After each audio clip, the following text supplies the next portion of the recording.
Taib. Bismillahirrahmanirrahim. Assalamualaikum warahmatullahi wabarakatuh. Alhamdulillah wassalatu wassalamu ala Rasulillah. Hayyakumullah wa bayyakum wa saddadanillah wa iyyakum ala al-khairi wal huda mahyina wa as'aluhu bimannihi wa karamih ayyaj'alani wa iyyakum min ahli al-ilmi wal qur'ani tadabbura wa fikha innahu ala kulli syai'in qadir bil ijabati jadir. Alhamdulillah, segala puji bagi Allah Azza wa Jalla. Ana bersyukur kepada Allah Subhanahu wa taala yang telah mengumpulkan kita. Alhamdulillah, sekarang udah kedua kalinya ana jumpa dengan bapak semua dan ibu-ibu semua.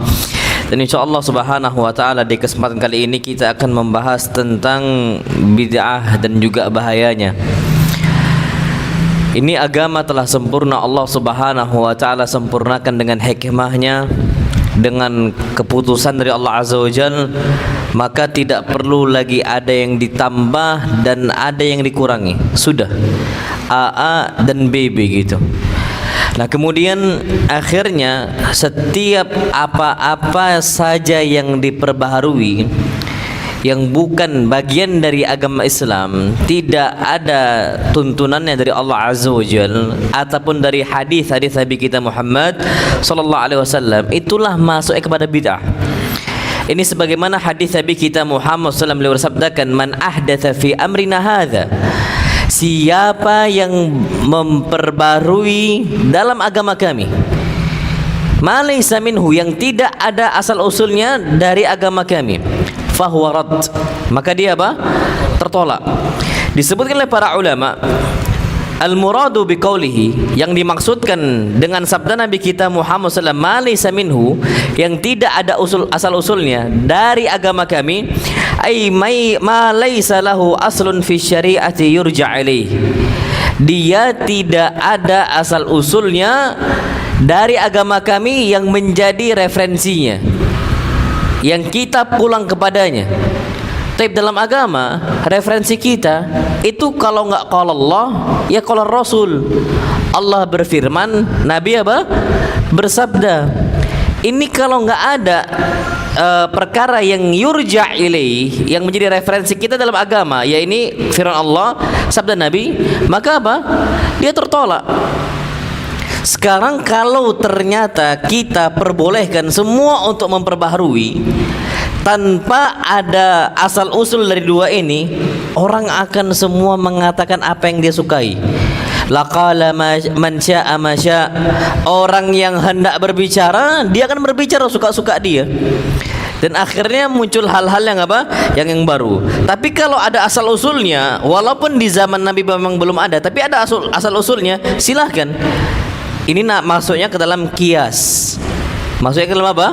Kias. Anak ambil contoh, masya Allah, zakat fitr. Zakat apa? Fitr. Zakat fitrah ini di zaman Nabi kita Muhammad sallallahu alaihi wasallam itu kalau nggak pakai kurma, pakai gandum, dia tuh rutab, kurma muda atau kurma basah istilah kita, atau kurma kering dan sebagainya. Beras nggak ada. Tapi bukan berarti zakat pakai beras, zakat fitr pakai beras terhitung apa? Bid'ah, enggak. Karena ada asal usulnya yurja' ilaih. Apa itu? Hadis Nabi kita Muhammad sallam, beliau katakan zakat fitr itu pakai makanan apa? Pokok. Nah, makanan pokok di kita ini apa? Beras. Kalau kita zakatnya pakai tamar, pakai kurma, biayanya besar. Karena kurmanya apa? Mahal satu sisi. Terus yang kedua, nggak semua orang makan kurma di kita. Kalau kita ini kan makannya semua apa? Beras lah. Ada istilah kita itu ora segora warak gitu. Kalau nggak nasi apa nggak kenyang gitu. Karena makanan kita udah itu. Nah, ini ada asal usulnya, maka nggak terhitung bid'ah. Nah, kalau ternyata tidak ada asal usulnya, maka nggak boleh sama sekali. Maka tidak apa? Tidak boleh. Nah, sekarang di dunia ini kaum muslimin itu kalau kita jumpai banyak perkara-perkara yang Nabi nggak pernah kerjakan, asal usulnya nggak ada sama sekali, dan itu yang membebankan umat Islam. Wallahi ya ikhwah, bid'ah ini itu membebankan umat Islam. Insya Allah ya, ada anak itu kawan sudah hijrah, dia sudah belajar untuk ilmu dan sebagainya. Dia bersyukur itu atas kemudahan agama Islam. Atas kemudahan agama apa? Islam. Karena memang agama Islam itu gampang aslinya. Hadis Nabi kita Muhammad SAW beliau sabdakan, ad-dinu yusrun. Agama Islam semuanya gampang, semuanya mudah, Masya Allah. Dan dia rasakan sendiri, ternyata salah satu hal yang dia pernah rasakan, sesuatu hal bid'ah, ini acara dalam bentuk kematian. Acara kematian. Dulu Ustaz, itu sampai kami ini hutang ke bank-bank ribawinya untuk acara ini. Dan ketika kami tahu bahwa saya dalam Islam itu tidak disyariatkan, hati kami itu leganya, Masya Allah. Allah ya ikhwah, bahkan warisan itu habis cuman untuk apa? Acara kematian. Anaknya nggak dapat apa-apa, istri yang nggak dapat apa-apa, dan bahkan terpaksa masih berhutang kemana? Ke bank. Dan ini terjadi ya ikhwah. Nah makanya yang perlu kita ketahui, Nabi kita Muhammad SAW itu nggak mau nyusahkan umatnya. Makanya Nabi nggak suka kalau kita tambah-tambah, nanti takutnya malah dibebankan. Lah, salat tarawih hukumnya wajib atau sunnah? Sunnah. Nabi nggak mau bebankan umatnya. Pernah kejadian malam pertama Nabi sholat tarawih berjamaah, malam kedua sholat tarawih berjamaah, malam ketiga seperti itu, keempat Nabi nggak mau datang berjamaah. Kenapa alasannya? Khasyitu an tufrada alaikum. Aku takut sholat tarawih itu diwajibkan untuk kalian semua. Masya Allah. Akhirnya Nabi tinggalkan sallallahu alaihi wasallam. Masya Allah, dalam perkara sunnah saja Nabi nggak mau yang sunnah naik derajatnya kepada yang wajib. Nah ini apalagi nggak ada asal usulnya. Bagaimana mungkin itu dimasukkan ke dalam perkara yang wajib? Bahkan sekarang ada istilah orang itu, gimana kok nggak ada acara kematian? Harus ada. Kita ini samakan keluarga kita dengan kucing katanya. Kalau kucing mati nggak ada apa? Acara kematian kan? Masya Allah. Yang awalnya nggak disyariatkan, dibeban masyarakat menjadi apa? Satu hal yang wajib. Nabi kita Muhammad SAW enggak. Yang sunnah saja ya sunnah. Nabi nggak mau sampai naik ke derajat apa? Wajib. Ujung-ujungnya apa? Itulah yang bisa memberatkan umat Islam. Dan percaya sama ana ya ikhwah, antum akan semua sadari kasus ini itu banyak di mana-mana, Masya Allah tabarakar rahman. Yang Nabi nggak pernah kerjakan, ketika kita paksakan, kita masukkan ke dalam agama gitu loh ya, itu akan merusak Islam dan membebankan apa? umat Islam. Makanya Nabi wanti-wanti, wa iyyakum wa muhdatsatil umur. Hati-hati kalian dari perkara-perkara yang dibuat-buat, pasti membebani kalian. Beliau katakan fa inna kulla muhdatsatin bid'ah wa kulla bid'atin dhalalah. Karena setiap yang dibuat-buat dalam agama itu hukumnya bid'ah, dan setiap bid'ah lah penyimpangan. Ujung-ujungnya orang-orang akan kabur. Wallahi ya ikhwah, banyak orang-orang tuh yang akan kabur. Ujung-ujungnya jadi liberal dia. Jadi apa? Liberal, mau bebas-bebas saja nih ya, insyaallah. Enggak mau terikat dengan syariat. Tapi KTP apa? Islam. KTP Islam, tapi enggak mau beban syariat karena dia terasa susah dan sebagainya. Dan itu terjadi kalau seandainya kita ini masih melaksanakan hal-hal yang bid'ah dalam agama Islam. Makanya syaitan itu senang sekali dengan bid'ah dibandingkan dengan maksiat. Antum kenapa tahu? Masya Allah, ada sebuah ucapan Sufyan Ats-Tsauri. Beliau mengatakan al-bid'atu ahabbu ila syaitani minal ma'siyah. Bid'ah itu lebih dicintai oleh syaitan, oleh iblis dibandingkan maksiat. Kenapa? Al-ma'siyatu yutabu minha wal bid'atu la yutabu minha. Maksiat, orang itu sadar dia berbuat dosa, dia taubat, sadar dia. Sebesar-besarnya dosa maksiat zina, kalau dia berkecimpung dalam dosa dia tuh sadar dia berbuat apa? Salah. Mau judinya juga sama, dia tuh sadar dia berbuat salah. Tapi kalau bid'ah ini maksiat yang diselimuti dengan ketaatan, padahal itu maksiat, tapi dianggap sebagai apa? Ketaatan. Aku lu sholat kok dilarang. Antum tahu Masya Allah, di zamannya Imam Malik rahimahullah, pernah kejadian ada orang-orang yang ihram, niat ihramnya itu dari masjid Nabi kita Muhammad sallallahu alaihi wasallam. bukan dari miqat. Kalau kita tuh miqat Bir Ali gitu atau Dzul Hulaifah, itu miqat ahli Madinah. Tapi ini langsung dari Masjid Nabawinya, dia itu niatkan untuk ihram. Terlalu cepat gitu kan. Akhirnya Imam Malik ngingatkan, jangan dari masjid, dari apa? Dari miqat. Bukankah saya ini melaksanakan ketaatan? Saya itu niat ihram lebih cepat, kan lebih bagus. Dibilang kayak gitu oleh muridnya Imam Malik. Apakah saya akan diadab karena saya taat kepada Allah Azza wa Jalla? Nah, itu dia. Apa jawaban Imam Malik? Engkau tidak diadab bukan karena engkau itu berihram. Engkau diadab karena engkau mendahului Nabi kita Muhammad sallallahu alaihi wasallam. Terlalu cepat gitu loh ya. Ide-ide yang terlalu apa? Cepat. Imam saja dahuluin imam, halal atau haram? Haram, nggak boleh. Nah, ini ada orang, oh biar cepat lah Ustaz. Akhirnya ada seseorang saking udah kebiasaannya, Anda pernah ngingatkan, Pak, nggak boleh Pak. Jadi udah beberapa kali dia imam belum Allahu Akbar, tapi baru gerak langsung dia duluan gitu. Ini karena dia nganggap pengen cepat. Nah, anggapan inilah yang salah. Sedangkan Nabi kita salah katakan innama ju'ilal imamu liyutamma bihi fala tasbiqu alaihi. Imam dijadikan imam untuk diikuti. Imam ini kan panutan tuh. Berarti imam duluan untuk diikuti. Fala tasbiqu alaihi. Jangan kalian tuh dahulukan apa? Imam. Nah, dia dalam benak dia ini kan baik, ini kan taat, ini kan menyegerakan. Betul menyegerakan, tapi lebih cepat dari yang seharusnya gitu. Kena. Ada kasus yang lain, Masya Allah, sholat subuh. Sebelum sholat subuh kita diperintahkan dalam Islam itu sholat 2 rakaat sebelum apa? Subuh. Hadis Nabi kita Muhammad SAW beliau sabdakan raka'ata al-fajri khairan minad dunya wa ma fiha. 2 rakaat subuh lebih baik dibandingkan dunia dan apa? Seisinya. Akhirnya dia pengen banyak nih, double. Dia sampai 6 rakaat, 8 rakaat. Diingatkan Nabi SAW cuma apa? 2 rakaat. Sisanya dengan berdoa kepada Allah Azza wa Jalla. Kalau dirutinkan nanti itu bisa mendahului Nabi kita Muhammad SAW. Itu yang bermasalah ya ikhwah. Makanya dalam Islam orang-orang yang melaksanakan bid'ah itu lebih dicintai oleh iblis. Kenapa? Iblis itu lebih mudah untuk menjatuhkan dia. Tapi kalau semisal dosa-dosa zina kah, judi kah, mungkin dia berkali-kali atau susah iblis untuk jatuhkan dia karena dia sadar itu berbuat apa? Salah. Tapi kalau ternyata enggak, oh ini kan taat kok, kata dia. Itu yang perlu kita ketahui. Nah, wallahu alam bisawab. Akhirnya Masya Allah, para ulama katakan iblisu yafrahu bil bid'ati aktsar min farahi bil ma'siyah. Iblis itu lebih bahagia seseorang itu berbuat bid'ah dibandingkan berbuat maksiat.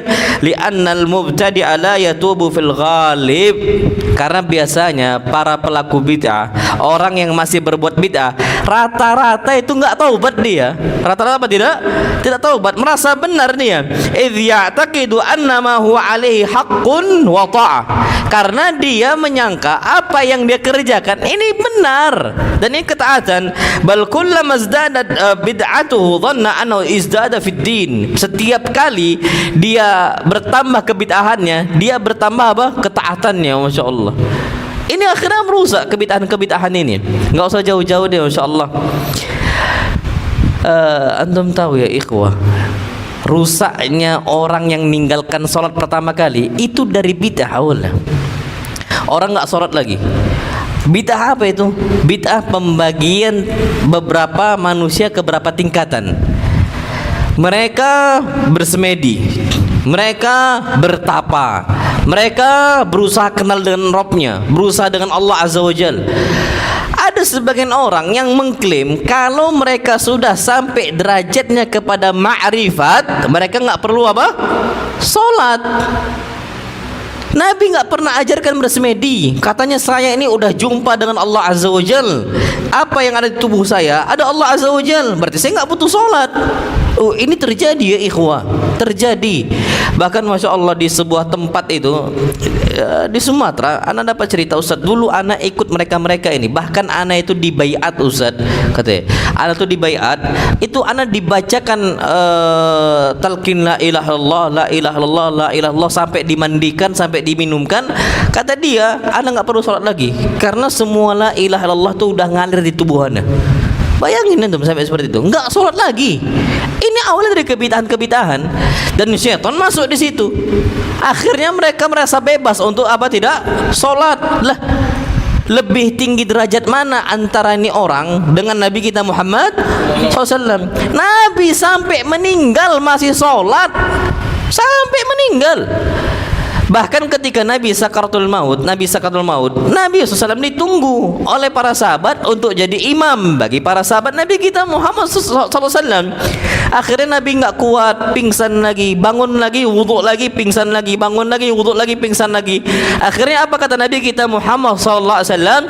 Muru Abu Bakar falyusalli bin nas. Perintahkan Abu Bakar untuk jadi apa? Imam. Nabi nggak bisa, jadi yang jadi imam bagi manusia adalah Abu Bakar. Nabi SAW agak berat ketika itu. Akhirnya Nabi berusaha awalnya sholat di rumah, tapi ketika wudhu Nabi mampu berangkat ke masjid, bukan lagi di rumah. Kemana? Masjid. Lagi sakit-sakitnya, sakaratul mautnya, ke masjid Nabi kita Muhammad.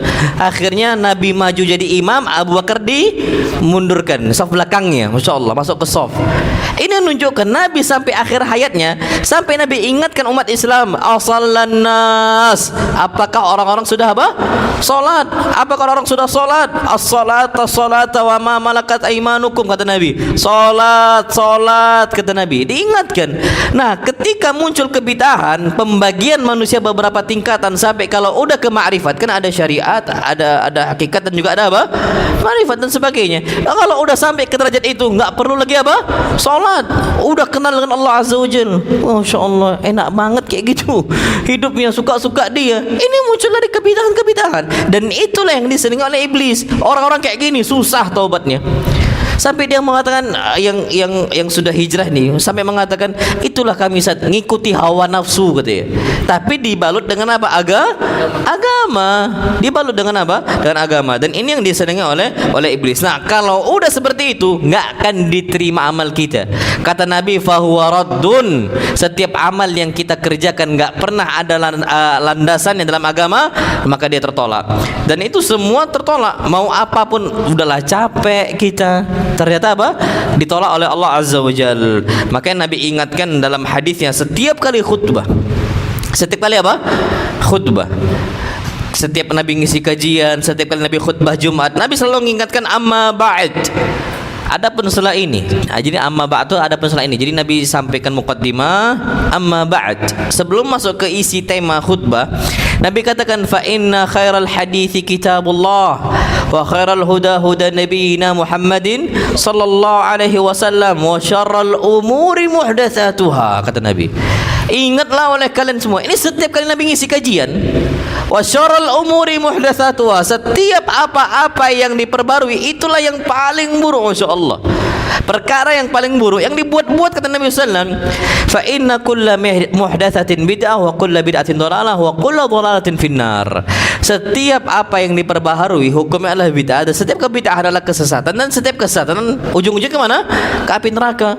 Ustaz, berarti antum menuding orang-orang yang semua berbuat bid'ah di neraka? Enggak. Anda nggak nuding, amalnya memang membawa ke api neraka. Pelakunya terserah Allah Azza wa Jalla. Sama zina, kita katakan letaknya perbuatan zina ngantarkan ke surga atau ke neraka? Ke neraka lah. Cuman pelakunya, statusnya apakah penduduk surga atau neraka, terserah siapa? Allah Azza wa Jalla. Tapi kita sepakat ini, perbuatan zina ngajak ke surga atau ke neraka? Ke neraka.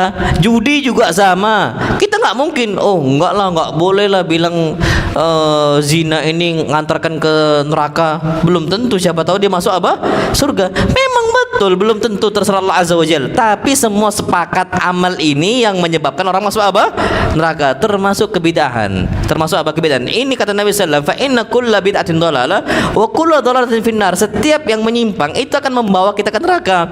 Nah, tapi terserah Allah, tahta masyiatillah. Kalau Allah mau ngampunkan terserah Allah, tapi kalau enggak maka enggak. Dia termasuk penduduk surga, terserah Allah Azza wa Jalla. Tapi kita harus ingat bahwasanya ini yang menjadikan seseorang terusir dari apa? Telaga Nabi kita Muhammad sallallahu alaihi wasallam. Bahkan disebutkan, Masya Allah, Nabi kita Muhammad sallallahu alaihi wasallam ini dalam hadis yang sahih. Jadi Nabi sallallahu alaihi wasallam pernah menangis. Di dunia Nabi nangis. Jadi Nabi SAW ketika itu tiba-tiba nangis. Para sahabat bertanya, "Ya Rasulullah, lima bakit? Kenapa kau menangis ya Rasulullah?" Tiba-tiba Nabi mengatakan, "Waditu law anni laqitu ikhwani." Aku kondisi seperti ini sedih karena aku tiba-tiba rindu untuk jumpa dengan saudara-saudara saya. Apa jawaban para sahabat? "Ya Rasulullah, alasna ikhwanaka? Bukankah kami ini saudara-saudara engkau ya Rasulullah?" Jawaban Nabi kita Muhammad, "La bal antum ashabi." Bukan, kalian ini sahabat saya. "Walakin ikhwani alladzina amanu bi wa lam yarawni." Saudara saya yang saya ingin jumpa dengan mereka adalah mereka-mereka yang beriman kepada saya dalam posisi mereka tidak lihat saya. Kita beriman dengan Nabi, tidak beriman. Apakah kita udah lihat Nabi? Belum. Berarti kita ditunggu oleh Nabi kita Muhammad sallallahu alaihi wasallam. "Wa ana faratuhum 'alal haud," kata Nabi. Aku tunggu mereka semua di telaga saya, di telaga Al-Haud ada namanya. Di padang mahsyar Allah kasih telaga untuk Nabi sallallahu alaihi wasallam sebelum di surga nanti. Aku tunggu mereka semua di telaga apa? Telaga mahsyarnya. Dan Masya Allah Tabarakar Rahman, ketika Nabi tunggu, mereka umat Islam berusaha untuk jumpa dengan Nabi, tapi kebanyakannya dihalangin, dicegat oleh para malaikat. Nabi bilang, "Ummati, ummati, itu umat saya, itu umat saya. Jangan dihalangi wahai para malaikat, biarkan mereka minum di sini." Dan keutamaan minum di telaga Nabi SAW, "Man syariba minhu lam yazma abada." Orang yang minum di telaga Nabi tidak akan merasakan apa? Haus sama sekali. Taib, apa yang terjadi ketika dihalangin? Nabi katakan, "Ummati, ummati, jangan cegat umat saya, jangan cegat umat saya." Malaikat langsung mengatakan, "Ya Muhammad, wahai Muhammad, innaka la tadri ma ahdatsu ba'dak." Engkau enggak tahu apa yang mereka perbuat dari ibadah-ibadah baru setelah kau meninggal. Syuh, ma ahdatsu ba'dak. Engkau enggak tahu wahai Muhammad apa yang mereka kerjakan dari ibadah yang baru setelah kau meninggal.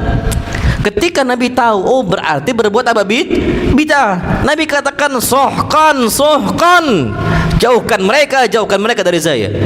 Sekarang banyak nggak ibadah-ibadah yang baru yang Nabi nggak kerjakan di saat ini? Banyak tidak? Banyak banget. Wallah ya ikhwah, banyak banget sekarang. Dan semakin zaman berkembang akan terus seperti itu. Akhirnya dampaknya apa? Dampaknya adalah agama-agama ini kita bingung. Ini betul nggak dari agama kita ataukah tidak? Betul nggak agama kita ataukah tidak? Makanya sampai diancam oleh Nabi kita Muhammad SAW, para pelaku bid'ah taubatnya nggak diterima. Masya Allah. Sampai digitukan oleh Nabi kita Muhammad SAW. Taubat masih misal dia pelaku bid'ah tapi berbuat zina. Taubat dia pelaku bid'ah dia tapi berbuat judi. Nggak diterima taubat judinya, taubat zinanya. Saking besarnya dampak perbuatan apa? Bid'ah. Dibandingkan orang nggak berbuat bid'ah, dia itu berbuat zina, diampunkan taubat zinanya, dia maafkan, diterima oleh Allah Azza wa Jalla. Dalam sebuah hadis disebutkan, "Innallaha yahjubu taubata."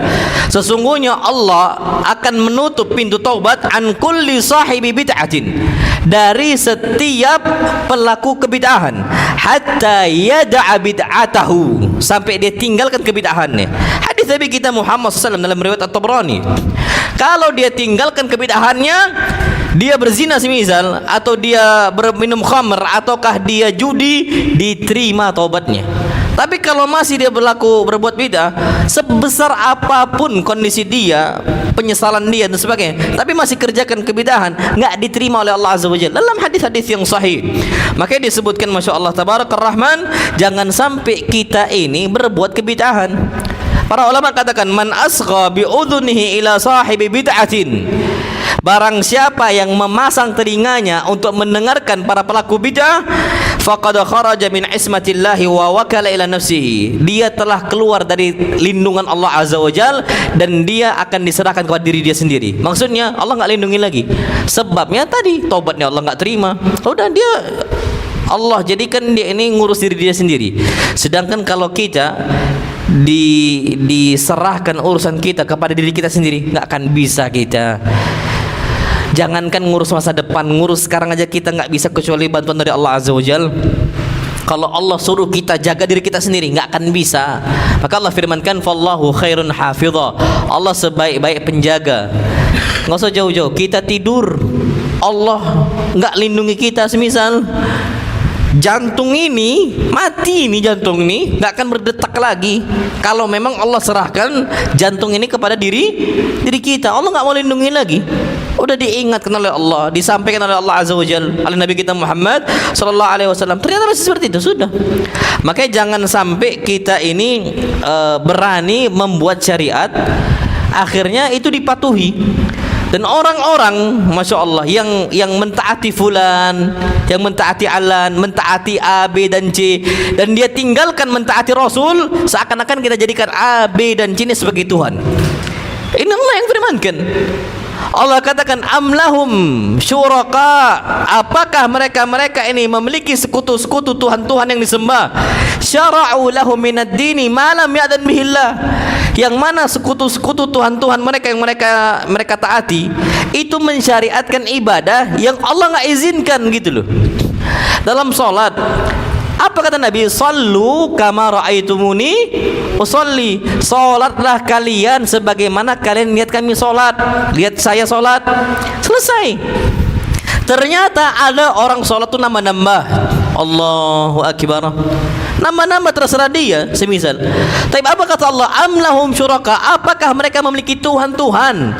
Syara'u minad din, yang mereka berani mensyariatkan agama, malam ya'dan bihillah, yang mana Allah enggak pernah kasih izin. Allah kasih izin enggak kita berbuat ini? Enggak pernah kasih izin. Jangan diperbuat. Masya Allah. Berarti kalau kita berbuat seperti ini, seakan-akan kita ini Tuhan, mentuhankan diri kita. Kita katakan boleh kok suka-suka kita. Kita katakan seperti itu. Makanya orang-orang mensyariatkan hal-hal yang seperti itu, maka dia akan tertolak semuanya. Jadi jangan sampai berbuat hal-hal demikian. Kita tanya nih, ada nggak izinnya? Ada nggak izin dari Allah? Kalau nggak ada izinnya, jangan buat. Jangan buat, masya Allah. Nggak usah jauh-jauh ya ikhwah. Dalam perusahaan aja harus ada ACC dari atasan kan? Haruslah. ACC dari atasannya, atasannya pun nanti ke atasannya lagi, atasannya perlu ke atasannya lagi. Nggak usah jauh-jauh, masya Allah. Kemarin salah satu ikhwah kita cerita, beliau tinggal finishing bangunan, masalah cat, warna cat. Bos yang satu, jadi bosnya ada dua nih. Bos yang satu warnanya A, pas nih, udah dicat nih. Rupanya bos yang B nggak mau warna itu, beda, diganti. Masya Allah. Padahal bosnya sama-sama apa? Bos. Tapi ketika satu tidak musyawarah dengan satunya lagi, nggak bisa. Nah kita nih Tuhannya cuma satu. Berarti mau nggak mau terpulang semua perkara-perkara agama kepada siapa? Allah. Mereka ini bukan Tuhan kita gitu. Kalau tadi semisal dia udah ngecat dan sebagainya, apakah dihukum? Oh nggak bisa dihukum lah, karena kan atasan yang ngomong, cuman atasannya belum musyawarah, mungkin belum sepakat dan sebagainya. Ya dia nggak bisa salah. Lah ini Tuhan kita cuman satu, Rabb kita cuman satu. Kalau ternyata kita berbuat agama nggak dikasih izin oleh Allah, ya kita salah. Berarti kita yang buat-buat tanpa ada keputusan. Nabi saja bukan Tuhan. Nabi bukan Tuhan. Nabi enggak memiliki hak keputusan untuk menentukan dalam perkara-perkara agama. Sampai apa kata Allah? Walau taqawwala alaina ba'dal aqawil la akhadna minhu bil yamin. Kalau seandainya si Muhammad berucap yang kami tidak syariatkan, la akhadna minhu bil yamin, kami akan tarik dia dengan tangan kanan kami. Tsumma laqata'na minhul watin, dan kami akan potong urat nadinya dia sampai meninggal. Itu ancaman kalau Nabi berkata sesuatu hal yang Nabi tidak yang Allah tidak syariatkan. Berarti Nabi pun tidak bisa berbuat tanpa perintah dari siapa? Allah Azza wa Jal. Sering sekali Nabi ditanya tentang sebuah perkara, Nabi nggak tahu hukumnya, disebut oleh para sahabat fasakata hunaihatan. Beliau diam sejenak, nunggu wahyu. Dia bersina, enggak tahu Nabi SAW jawabannya apa. Hatta yanzila alaihi wahyi, sampai turun wahyu baru Nabi ucapkan. Berarti Nabi pun takut untuk mengatakan sesuatu hal dalam syariat Islam yang tidak ada izinnya dari siapa? Allah Subhanahu wa taala. Sampai nunggu keputusan dari Allah Subhanahu wa taala. Ini dalam perkara-perkara agama. Masya Allah tabarakallah rahman. Makanya Masya Allah ada sebutan Imam Malik rahimahullah. Imam Malik, Masya Allah, beliau katakan, man ibtada'a fil islami bid'atan yaraha hasanatan faqad za'ama anna Muhammadan sallallahu alaihi wasallam khana risalah. Ini terkenal sekali ucapannya. Barang siapa yang berbuat sebuah ibadah bid'ah yang dia lihat bid'ah ini bid'ah yang hasanah, bid'ah yang baik, Nabi nggak pernah ajarkan, Nabi nggak pernah sampaikan kepada umat, faqad za'ama anna Muhammadan sallallahu alaihi wasallam khana risalah, sama saja dia telah mengatakan bahwa saya Muhammad nyembunyiin risalah kerasulan. Berarti seakan-akan ada syariat yang Nabi sembunyikan, nggak dijelaskan kepada umat. Kita kerjakan setelah Nabi apa? Meninggal. Kayak gitulah. Harusnya ini disyariatkan, tapi Nabi sembunyikan. Nah gitu. Itu kata Imam Malik. Berarti konsekuensinya orang berbuat bid'ah dan dia anggap itu baik, seakan-akan dia ini menganggap Nabi menyembunyikan apa? Syariat. Nabi nggak jelaskan syariat itu. Dan ini bahaya. Kenapa? Karena Allah sudah sudah firmankan, al-yauma akmaltu lakum dinakum, pada hari ini telah aku sempurnakan bagi engkau apa? Agama engkau. Udah disempurnakan semuanya untuk kita.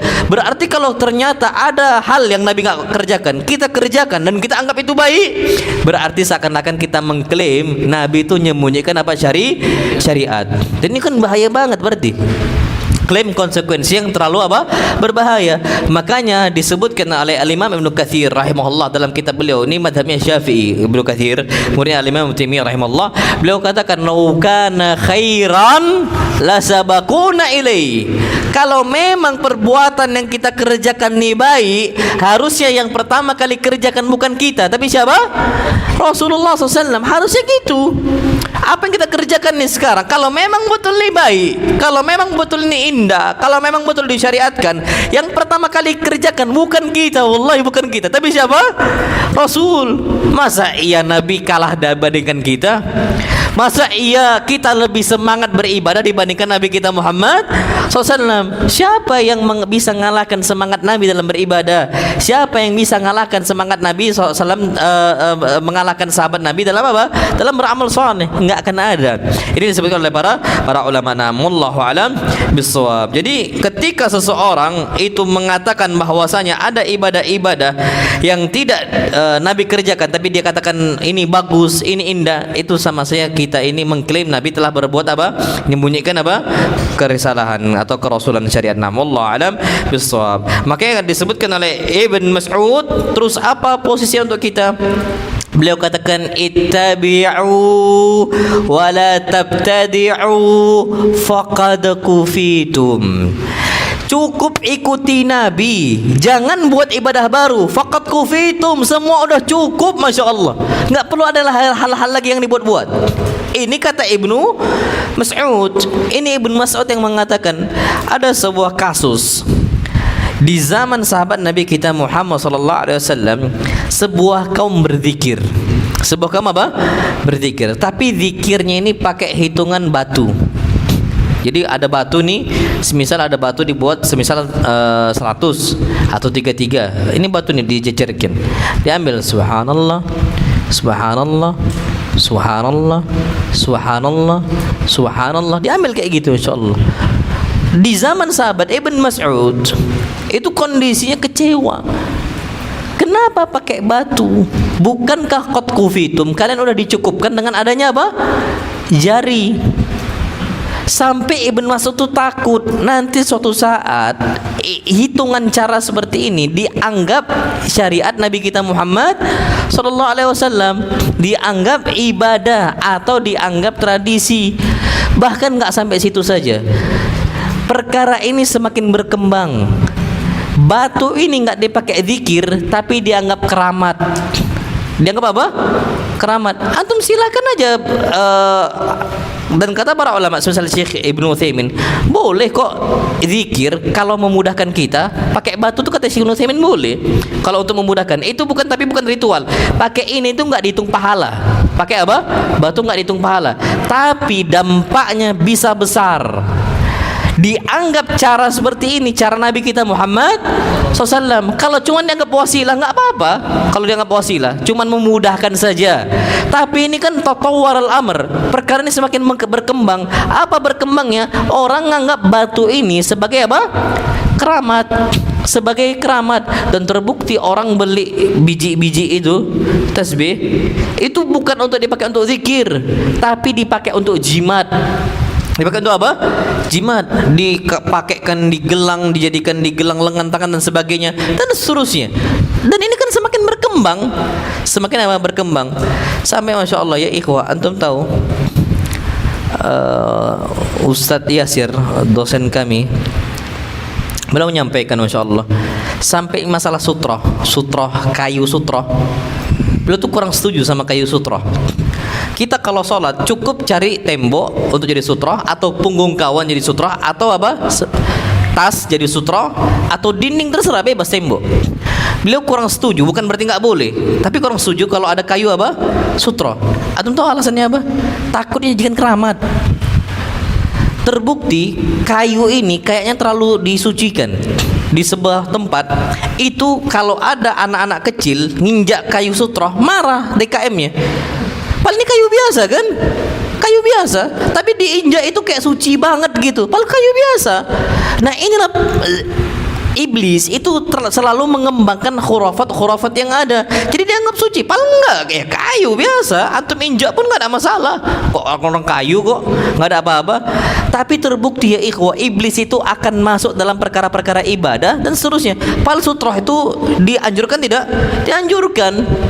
Tapi Nabi SAW di zaman Nabi nggak pernah dikhususkan dibuatkan apa? Kayu tadi. Makanya beliau nggak melarang, tapi beliau khawatir di masalah itu. Kalau nggak dijelaskan ke umat, ini harusnya dijelaskan. Kayu sutroh ini bukan apa-apa, bukan keramat, bukan apa. Silakan. Tapi sekarang semakin berkembang zaman, karena kenapa? DKM marah ketika kayu sutroh itu dibuat apa? Diinjak sama anak-anak gitu. Marah kayaknya gitu. Ini kayak harus suci dipakai tosal. Enggak, kayu biasa kok. Bukan sesuatu hal yang apa? Istimewa. Dan inilah perkembangan apa? Kebid'ahan yang muncul. Sama akhirnya apa kata Ibn Mas'ud? Ittabi'u. Cukup ikutin saja. Wala tabtadi'u. Jangan berbuat apa? Bid'ah. Faqad kufitum. Semua apa yang telah disyariatkan oleh Nabi udah cukup untuk kita semua. Na'amallahu a'lam bissawab. Ini udah 45 nih insyaallah. Sebentar.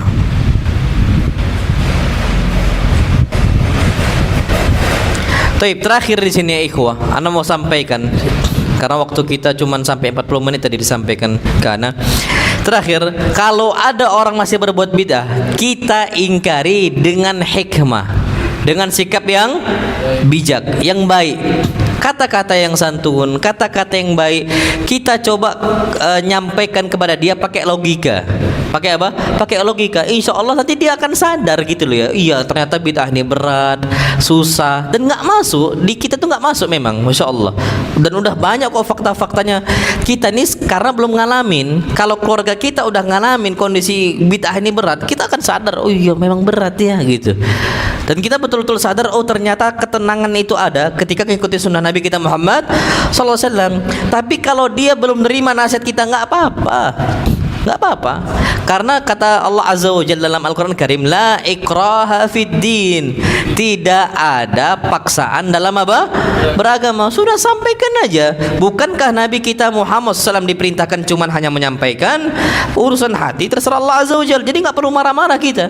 Allah firmankan dalam Al-Quran Karim, wa ma 'alar rasuli illal balaghul mubin. Tidak ada kewajiban untuk Rasul kecuali hanya apa? Menyampaikan dengan penyampaian yang segamblang-gamblangnya. Sudah sebatas itu. Maka kita dakwakan mereka dengan hikmah. Nah, dengan hikmah ini kata para ulama yang pertama, man ra'a minkum munkaran, yang lihat kemungkaran falyughayyirhu biyadi, maka rubahlah dengan tangannya. Ini nggak sembarangan. Yang bisa ngingkari dengan tangan itu cuman atasan ke bawahan. Contoh, presiden dengan rakyat boleh pakai tangan ngingetinnya, atau bapak ke anak boleh, atau guru ke murid, tapi nggak boleh nyakitin loh ya, nggak boleh apa? Nyakitin.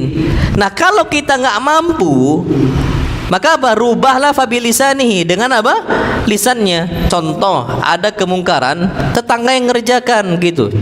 Nah ini kan kita nggak mungkin anak tetangga kita pukul, kan nggak mungkin anak orang ini. Hatta dia mukul dengan mukul rahmat gitu dia. Kita bukan gurunya, kita bukan bapaknya, ya nggak bisa. Maka apa? Nasihati dengan lisan, nasihati dengan lisan, ingkari dengan lisan, sampaikan. Dan ini dengan apa? Kebijaksanaan. Terserah. Nanti insya Allah subhanahu wa ta'ala kapan ada waktu momen yang tepat, nanti insya Allah ada aja momen-momen yang dia terpikir gitu. Oh iya juga ya gitu. Dan terakhir kalau nggak bisa juga, maka ingkarilah dengan cara diam. Na'amullah alam bisawab. Dan kalau nggak kita ingkari, takutnya nanti yang sunnah dianggap asing, justru yang bid'ah dianggap agama. Anda tahu itu? Insyaallah. Sekarang yang sunnah dianggap apa? Asing.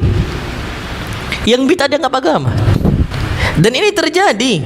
Hadis Nabi kita SAW, bada al-islamu ghariban wa sayaudu ghariban kama bada fatuba lil ghuraba. Islam datang dengan keterasingan, asing, dianggap asing. Islam awal datang di zaman jahiliyah asing banget sudah. Kemudian Islam berkembang wa sayaudu ghariban kata Nabi. Di akhir zaman akan kembali asing lagi. Fatuba lil ghuraba, beruntunglah mereka-mereka dianggap asing. Antum tahu kenapa dianggap asing Islam ini di akhir zaman? Karena munculnya banyak apa? Bid'ah. Yang bid'ah dianggap agama, dan yang agama dianggap apa? Bukan agama. Ana ambil contoh. Malam Jumat bapak-bapaknya baca surat apa? Yasin. Nabi nggak pernah ajarkan. Yang Nabi ajarkan surat Al-Kahfi. Surat apa? Al-Kahfi. Nabi katakan, man qara'a surat Al-Kahfi lailatul jum'ati ada'ahu Allahu ma bainal jum'atain. Orang membaca surat Al-Kahfi di malam Jumat, maka Allah akan kasih cahaya di antara dua Jumat. Allah kasih apa? Cahaya. Masya Allah. Surat Al-Kahfi, surat Yasin, semua hadisnya hadis yang lemah. Semua hadisnya hadis yang lemah, nggak bisa dipakai lah taqumu bil hujjah. Kita kalau mau nyari tentang masalah Yasin dan malam Jumat, nggak akan ketemu hadis sahih. Semua ulama tahu itu. Tapi ternyata kita merasa asing, baru tahu, oh iya rupanya baca surat apa? Al-Kahfi. Asing di kita baca surat Al-Kahfi malam apa? Jumat. Taunya baca surat apa? Yasin. Inilah kata Ibn Abbas, ma min amin ahdatsan nasu bid'an illa wa amatu fihi sunnah. Tidaklah dalam satu tahun banyak kebid'ahan kecuali dengan cara itu mereka mematikan, memunahkan sunnah. Jadi dianggap sunnah ini punah. Apa? Punah. Sudah mulai punah dan tidak apa? Tidak, ya nggak dianggap lagi agama. Banyak kok sekarang. Makanya kata para ulama punya kitab As-Sunanul Mahjurah. Sunnah-sunnah yang dianggap apa? Punah. Banyak sekarang. Nggak usah jauh-jauh ya, masya Allah. Sunnah ini dengan sendirinya itu akan tergeser gitu sampai di akhir zaman. Mereka nggak kenal dengan kurmanya, buka puasa pakai kurma. Sekarang masih oke-oke aja sekarang. Nanti lama-lama makin geser gitu. Yang sunnah-sunnahnya semakin banyak ditinggalkan oleh umat Islam. Wallahu alam bissawab. Jadi kalau kita mau selamat di dunia dan di akhirat, jagalah sunnah Nabi dan tinggalkan apa? Bid'ah. Sudah tinggalkan dari sekarang. Dan ya ikhwah, ana merasakan cukup lama hidup di jalan sunnah, dan ana banyak mendapatkan cerita dari kawan-kawan yang mereka sudah hijrah, dan mereka semua nyatakan capek mengamalkan apa? Bid'ah. Capek. Ternyata kita tuh nggak mampu. Sedangkan yang sunnah saja kita nggak semua kita mampu. Akhirnya Allah firmankan apa? La yukallifullahu nafsan illa usaha. Allah nggak kasih beban setiap jiwa kecuali Allah kasih keringanan. Kalau nggak mampu sudah. Kalau sholat nggak bisa berdiri, maka apa? Duduk. Nggak bisa duduk, maka berbaring. Itu yang sunnah loh ya. Ada beratnya, ada masa kita nggak bisa kerjakan semuanya. Apalagi yang bid'ah. Udahlah kita kerjakan, tertolak pula. Ada satu kasus, masya Allah ya. Satu kasus banget. Ana nggak tahu ini muncul dari mana. Ketika ana umroh, ini sering banget. Ketika anak umroh, para wanita-wanita beranggapan ini masalah bid'ah yang mereka buat sendiri. Kata mereka, para wanita itu tahallulnya lebih bagus di mana? di tempat mas'a, di tempat sa'i, lagi banyak orang, akhirnya diangkat jilbabnya, dipotong di situ. Masya Allah. Ini bukan jamaah ana loh ya. Ini bukan jamaah ana. Bukan kalau jamaah kita kasih dari awal ketika manasik. Ini bukan jamaah ana. Ana bilang, "Bu, ini auratnya rambut. Di hotel di kamar, Bu. Bismillah ya Allah." Ana bilang, "Ini kasihan." Habis itu dia kaget. Loh, tapi kan tahallulnya lebih bagus nyukurnya di mas'ah. Enggak ada, Bu. Syariat itu enggak ada. Silakan ke hotel di kamar, nanti dipotong oleh suami, atau kalau seandainya suami enggak suami beda kamar, nanti dipotong oleh apa? Sesama akhwatnya, sama apa? Wanitanya. Baru tahu. Oh gitu, Satya.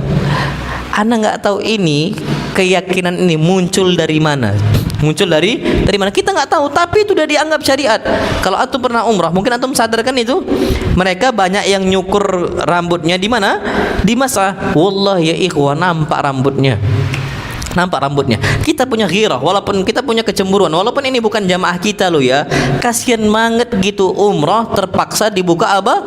Auratnya, karena nggak ngerti. Nah, ini kemunculan kebid'ahan muncul, akhirnya membebankan diri sendiri. Aslinya yang sunnahnya ya gampang, yang sunnahnya dia cukur di mana, dia potong di mana aja, di tempat yang dia mudah. Ya hotel berangkat, dipotong selesai. Dia udah tahallul, tapi katanya harus ini.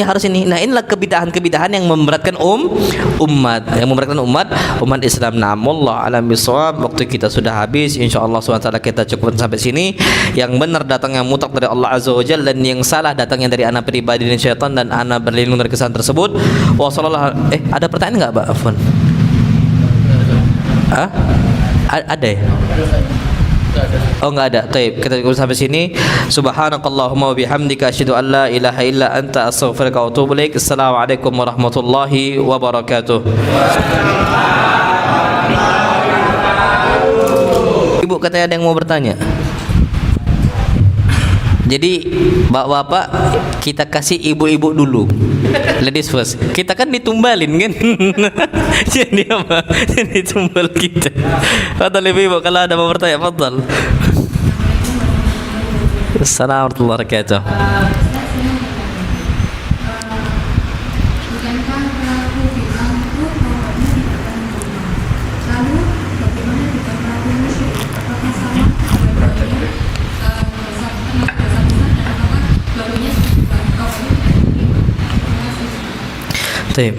Kalau pelaku musyrik lebih ngeri lagi, semua amalnya nggak diterima.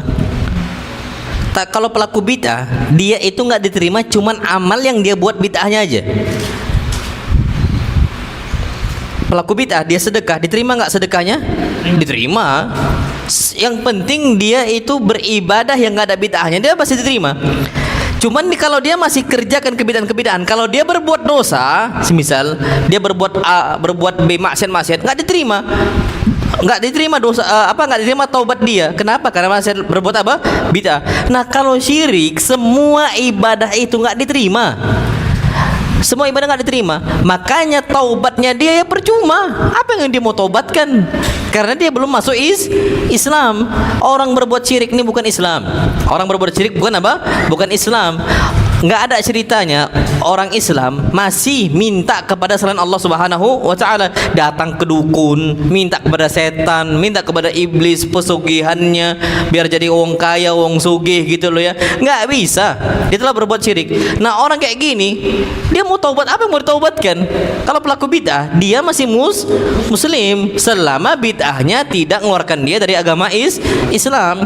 Kalau cuman bid'ah yang mufassiqah, yang membuat fasik, tidak sampai mukaffirah, tidak sampai membuat ini kufur, ya dia diterima posisi berbuat ibadah soleh, ya, amal soleh yang lain selama tidak ada kebid'ahannya. Tapi kalau dia berbuat maksiat, dia taubat, nggak diterima oleh Allah Azza wa Jalla. Tidak apa? Diterima. Kalau berbuat syirik, ya udah, ini selesai sudah. Apa yang mau dia taubatkan? Muslim aja enggak kok, kecuali dia taubat dari kesyirikannya. Kalau dia taubat dari kesyirikannya, Allah ampunkan dia semuanya. Allah apa? Allah ampunkan. Jadi syaratnya orang berbuat syirik harus dulu masuk Islam. Jadi seperti harus dia tinggalkan dulu kesyirikannya. Na'am, Allah alam bisawab. Makanya Masya Allah, antum tahu ya ikhwah, orang tuh akhirnya banyak yang rancu, yang bukan Islam dianggap Islam karena KTP, dipaksakan untuk buat KTP. Ana ambil contoh, afwan, kejawen, orang-orang yang ikut kejawen itu mereka itu juga nggak yakin mereka itu Islam. Mereka ngomong gitu, yang mereka kejawen karena kami ritual-ritual sendiri. Tapi di negara kita itu cuman ada beberapa agama kan, Islam, terus apa? Kristen, terus Katolik, Hindu, Buddha dan sebagainya gitu. Nah, kejawen itu nggak dimasukkan. Sebenarnya kalau dimasukkan lebih bagus. Nah, sahih ya ikhwah. Kalau seandainya dimasukkan lebih bagus, harusnya lo ya, harusnya dimasukkan. Itu lebih bagus. Kenapa? Karena banyak orang kejawen dipaksakan ke agama apa? Islam. Akhirnya mereka sendiri nggak ngaku itu. Makanya banyak orang kejawen nggak sholat kok. Banyak nggak? Banyak karena mereka aslinya bukan agama apa? Islam. Nah, cuman dipaksakan oleh kita. Dan bahkan ada video dokumenter gitu ya, video dokumenter ketika mereka yang kerja di Capil dan sebagainya berusaha untuk nanya agama apa, ya kejawen dia bilang, loh ini mau dimasukkan kemana? Ya orang ngerti kata dia, ya nggak tahu mau dimasukkan kemana, orang dia bukan agama apa-apa kok, aliran dia aliran kejawen dan sebagainya. Nah, orang-orang seperti ini nggak dianggap sebagai agama Islam walaupun KTP-nya apa? Islam. Itu yang perlu kita ketahui. Jadi orang-orang yang masih berbuat syirik dengan tradisi-tradisi tertentu, tetap dia itu harus masuk Islam dahulu. Dia tinggalkan dulu kesyirikan-kesyirikannya, dan kemudian insya Allah Subhanahu Wa Taala dia taubat dari kesyirikannya, diterima semua oleh Allah Subhanahu Wa Taala. Na'am, wallahu alam bisawab. Fadhil, yang lain silahkan. Silakan Pak. Iya. Ada seseorang pakai sholat tapi setengah dengan dukun. Ada seseorang sholat tapi sering ke dukun. Sering ke dukun. Ayo. Ada orang sholat tapi masih sering ke dukun. Apakah dia ini musyrik atau muslim? Maka dia terhitung musyrik. Terhitung apa? Musyrik. Allah firmankan, la in asyrakta la yahbatanna amaluk. Kalau engkau berbuat syirik, maka semua amal solehnya batal. Apa? Batal. Makanya diajarkan terlebih dahulu orang masuk Islam. Yang pertama diajarkan ila ayyu wahidullah. Mereka hanya mengesahkan Allah, minta cuman kepada siapa? Allah, bukan minta ke dukun, bukan minta ke syaitan. Dan faktanya mereka yang ke dukun itu mintanya ke setan. Ke siapa? Ke syaitan. Makanya harus tumbalkan A, tumbalkan B, tumbalkan C. Jadi apa? Tumbal. Ini syaitan zalim banget gitu. Zalim, proyek A ditumbalkan, proyek B ditumbalkan, keluarganya mau jadi orang kaya. Ada salah satu saudara kita, Masya Allah, dia udah tobat dari kesyirikan ini. Dulu dia ikut pesugihan. Dulu dia ikut apa? Pesugihan, biar jadi kaya. Anak diundang, diminta untuk ngeruqyah keluarga dia, anak dia. Antum tahu anaknya sakit, kurus, ceking, Masya Allah. Sebabnya dia ditumbalkan anaknya oleh bapaknya sendiri, biar bapaknya jadi orang kaya. Dia kira perkara itu ringan-ringan aja. Rupanya betul diganggu oleh syaitan nih anaknya. Diganggu oleh siapa? Syaitan, ditumbalkan oleh bapaknya sendiri. Akhirnya diminta untuk apa? Memutuskan akad dia dengan syaitan dan sebagainya. Dia sholat dia. Terus gimana saat dengan amal-amal anak dahulu? Taubatkan Pak semuanya. Kalau udah taubat, bersihkan semuanya, insya Allah sholat yang lama Allah akan juga tetap terima. Kenapa? Amal soleh yang berusaha husnuzon kita kepada Allah Azza wa Jal. Karena mungkin dulunya jahil, atau mungkin dulunya nggak ngerti agama. Kalau jahil insya Allah ma'zur, dimaafkan oleh Allah Subhanahu wa Ta'ala karena nggak tahu. Tapi kalau udah tahu masih berbuat, udah nggak akan diterima. Sholatnya nggak akan diterima, sedekahnya nggak akan diterima, semua nggak akan diterima oleh Allah Azza wa Jalla. Jadi orang-orang yang sholat tapi maksiat, kesyirikan, bukan maksiat biasa ya, maksiat apa? Kesyirikannya jalan, nggak akan diterima oleh Allah Azza wa Jalla. Makanya Masya Allah ada sebuah ucapan, dan ini yang perlu kita ketahui, Masya Allah Tabarakar Rahman. Nabi kita Muhammad SAW mengatakan, man ata kahinan fasaddaqahu bima yaqulu faqad kafara bima unzila ala Muhammad. Siapa yang datangin dukun dan dia percaya terhadap dukun tersebut, maka dia hukumnya kafir, kata Nabi. Tidak muslim. Apa? Kafir. Dia punya anak, anaknya mau nikah, nggak boleh bapaknya yang selalu ke dukun untuk jadi wali, nggak boleh. Terus siapa wali? Ya pamannya. Siapa wali yang lain? Ya mentok-mentok ini sepupunya.